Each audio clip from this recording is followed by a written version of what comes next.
प्रदेशव्यापी भारतीय जनता पार्टी का महाजनसंपर्क अभियान जारी है और उसमें समाज के सभी वर्गों से प्रत्यक्ष भेंट करने का लगातार अभियान चल रहा है और हर आयोजन में संख्या आ रही है, उत्साह बहुत बड़ा है।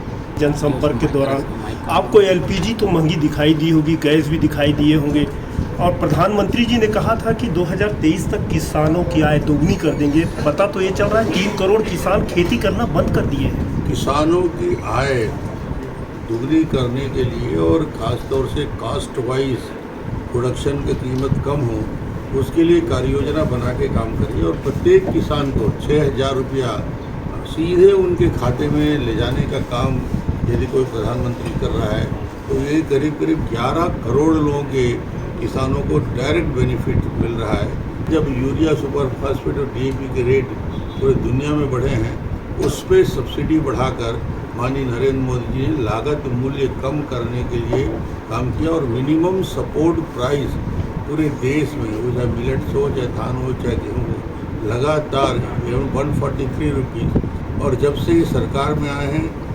890 रुपया समर्थन मूल्य में वृद्धि करने का काम मोदी जी के नेतृत्व में हुआ है। एलपीजी छूट गया डॉक्टर साहब, गैस का एलपीजी और स्मृति ईरानी जी तो बड़ा चूड़ी तक पहना दिए थे। एलपीजी और पेट्रोलियम का रेट पूरे इंटरनेशनल मार्केट फिक्स करता है, इसलिए इस पे भारत सरकार या बाकी विषय में कोई निर्णय नहीं। डॉक्टर साहब डॉलर 53 रुपए ये बयान देते हैं कि दिल्ली में भाजपा के नेता उनसे मुलाकात करने गए, बीजेपी के नेताओं की दिल्ली में बात हुई, ऐसा उनका बयान है। मिलने जुलने का क्रम तो जारी रहता है, राजनीति में विचार विमर्श का क्रम भी जारी रहता है और टीएस सिंहदेव कांग्रेस में है तो क्या भारतीय जनता पार्टी के कार्यकर्ता उनसे मिलने नहीं जाएंगे, या हम लोग बीजेपी के हैं तो कांग्रेस के लोग मिलने नहीं आ सकते। तो ये तो प्रक्रिया चलती रहती है। अब वो राजनीतिक निर्णय उनको लेना है, वो खुद मैच्योर है, उनको तय करना है कि उनका भविष्य कहाँ पे। आप चाहते हैं कि वो जल्दी आ जाए? नहीं, कोई भी आता है भारतीय जनता पार्टी में, हमने कहा है कि स्वागत है सबके लिए, हमारे दरवाजे खुले हैं। ये राम को तो लूट लिया भूपेश बघेल ने ना।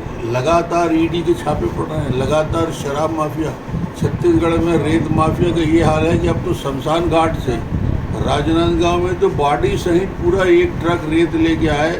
रेत माफिया, शराब माफिया जिस प्रकार काम कर रहे हैं, जिस प्रकार लैंड माफिया कर रहे हैं, राम के नाम लेने से वैतरणी पार नहीं होती, कर्म भी अच्छे होना चाहिए। डॉक्टर साहब, सबका साथ, सबका विकास, सबका विश्वास वाली पार्टी ठीक चुनाव के समय धर्म की राजनीति करने लगती है, कभी हनुमान जी के नाम पर, कभी राम के नाम पर टिकट मांगती है। विकास के नाम पर आप लोग क्यों नहीं? हम सिर्फ और सिर्फ डेवलपमेंट के नाम से, मोदी जी को आपने शायद पूरे ढंग से पढ़ा नहीं है। लगातार 10 साल भारतीय जनता पार्टी के प्रधानमंत्री की हैसियत से सरकार चला रहे हैं, तो एकमात्र मुद्दे पे चला रहे हैं, डेवलपमेंट, डेवलपमेंट और डेवलपमेंट। राम जन्मभूमि मंदिर का मुद्दा भारतीय जनता पार्टी का जन्म से, जनसंघ के समय से ये हमारे मांग में था और आज यदि पूरा हो रहा है तो जनता खुश है।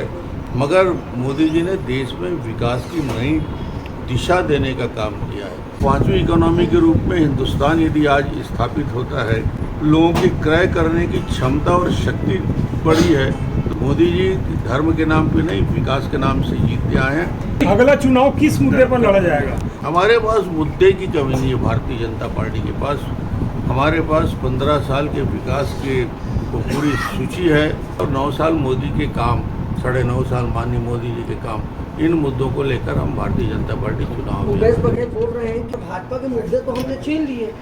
वही मुद्दा भारतीय जनता पार्टी का भूपेश छीन नहीं सकता। इन्होंने 4.5 साल में क्या किया है? नरवा गरवा घुरवा बारी, पूरे छत्तीसगढ़ को विकास में पीछे छोड़ दिया और छत्तीसगढ़ को बदनाम किया भ्रष्टाचार के मामले में। तो 15 साल की उपलब्धि गिना रहे हैं, बोलते हैं फिर से चुनाव लड़ेंगे। 15 साल की उपलब्धि में तो 5 में आके सिमट गए। 15 साल की उपलब्धि डेवलपमेंट के मामले को लेकर ही 15 साल। कोई सरकार 15 साल लगातार काम कर सकती है, आप कल्पना कर सकते हैं? 15 साल के बाद हो सकता है 15 साल में लोगों को लगता है बदलाव, मगर ये तो 4.5 साल में ही बंटाधार कर दिया। विश्व गुरु के एक फोन से यूक्रेन का युद्ध रुक जाता है तो मणिपुर हिंसा क्यों नहीं रुक रही है? आप लोग चुनाव प्रचार में हैं, अमेरिका जा रहे हैं प्रधानमंत्री, क्या इसके प्रति गंभीर नहीं है क्या?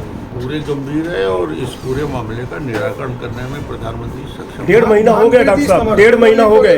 कुछ विचार चल नार्थ रहा है ईस्ट में हो ही रहा है क्या उधर। जी बीजेपी में